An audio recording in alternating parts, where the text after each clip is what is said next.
Assalamualaikum warahmatullahi wabarakatuh. Perkenalkan, nama saya Siska Wulandari, kelas 12 akuntansi.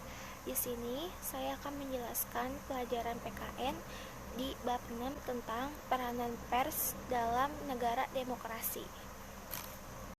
Pengertian dan ciri-ciri pers. Pers dalam arti luas meliputi segala penerbitan, bahkan termasuk media massa, elektronik, siaran radio, dan siaran televisi. Sedangkan pengertian pers berdasarkan Undang-Undang tentang Pers, pers dalam arti sempit hanya terbatas pada media massa cetak, yaitu surat kabar, majalah, dan buletin. Ciri-ciri pers yaitu ada periodisitas, publisitas, aktualitas, universalitas, dan objektivitas. Nah, di sini juga ada fungsi pers, yaitu yang pertama, media informasi atau menyiarkan informasi, dan yang kedua, pendidikan atau mendidik, yang ketiga, hiburan atau menghibur, yang keempat, ada kontrol sosial, yang kelima, ada lembaga ekonomi. Prinsip-prinsip pers yaitu ada idealisme, komersialisme, profesionalisme, dan ada juga landasan hukum pers di Indonesia, yaitu ada landasan ideal, Pancasila, dan ada landasan konstitusional, pasal 28 dan pasal 28F Undang-Undang Dasar NRI tahun 1945. Ada juga landasan yuridis formal, yaitu Undang-Undang Nomor 40 Tahun 1999 tentang Pers, Undang-Undang Nomor 32 Tahun 2002 tentang penyiaran. Peranan pers yaitu yang pertama, memenuhi hak masyarakat untuk mengetahui yang dilakukan melalui transfer informasi dalam berbagai bidang. Yang kedua, menegakkan nilai-nilai dasar demokrasi. Yang ketiga, mendorong terwujudnya supremasi hukum dan hak asasi manusia atau yang disebut HAM. Perkembangan pers di Indonesia di masa penjajahan, yaitu ada masa penjajahan Belanda, di mana pers bertujuan untuk menegakkan penjajahan, menentang pergerakan rakyat, dan melancarkan perdagangan.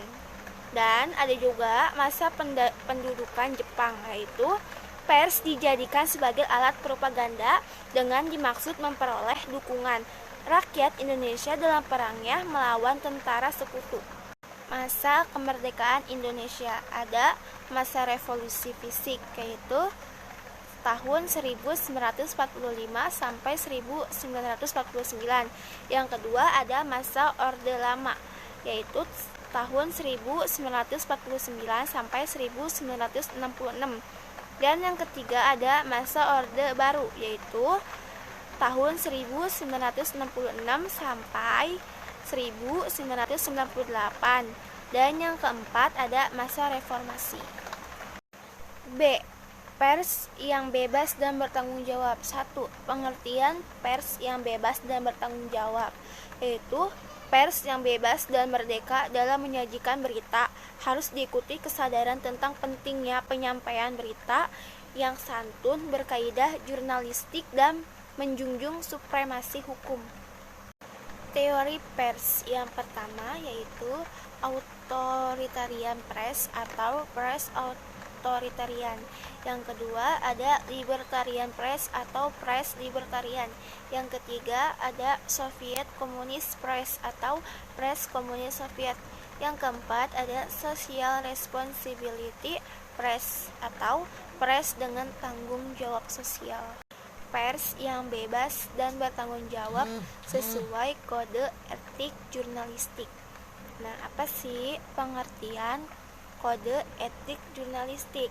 Kode etik jurnalistik adalah kode etik yang disepakati organisasi wartawan dan ditetapkan oleh Dewan Pers. Nah, ketentuan pers dalam kode etik jurnalistik ada dua. Yang pertama, kewajiban wartawan Indonesia. Yang kedua, ada hak wartawan Indonesia.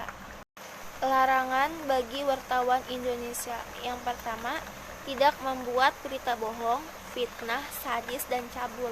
Yang kedua, tidak menulis atau menyiarkan berita berdasarkan prasangka atau diskriminasi. Penyalahgunaan kebebasan pers dan dampaknya dalam masyarakat demokrasi. 1. Aspek-aspek pembatas kebebasan pers. Ada aspek moral individu, yaitu berhubungan dengan kepekaan hati nurani seorang wartawan. Yang kedua, aspek kode etik profesi, yaitu insan pers harus berpegang teguh pada kode etik profesinya, yaitu kode etik jurnalistik, sehingga tidak melewati batas yang seharusnya telah ditentukan. Aspek prinsip ekonomi bisnis, yaitu media massa yang tidak membuat sajian yang berkualitas tidak akan diminati oleh khalayak, dan akibat lanjutnya para pengusaha enggan memasang iklan di penerbitan itu. Sebaliknya, media massa yang berkualitas akan diminati oleh masyarakat, sehingga banyak pengusaha tertarik memasang iklan di media tersebut. Hambatan-hambatan bagi pelaksanaan kebebasan pers. A. Pengendali kebebasan pers. B. Penyalahgunaan kebebasan pers. Dampak penyalahgunaan kebebasan pers. Yang pertama, bagi kepentingan pribadi melalui jasa media pers, seseorang dapat menuai popularitas dengan citra positif. Yang kedua, bagi kepentingan masyarakat, kurang adanya keseimbangan sumber informasi dan kalimat yang mengandung multitafsir sehingga menimbulkan makna berbeda-beda dalam masyarakat.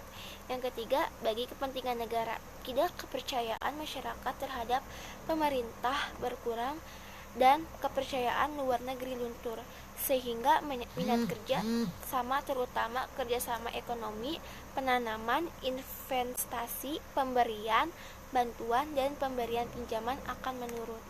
Itu saja yang bisa saya jelaskan tentang peranan pers dalam negara demokrasi. Selebihnya mohon maaf jika ada kekurangan atau ada kata-kata yang salah. Sekian dari saya, terima kasih. Wassalamualaikum warahmatullahi wabarakatuh.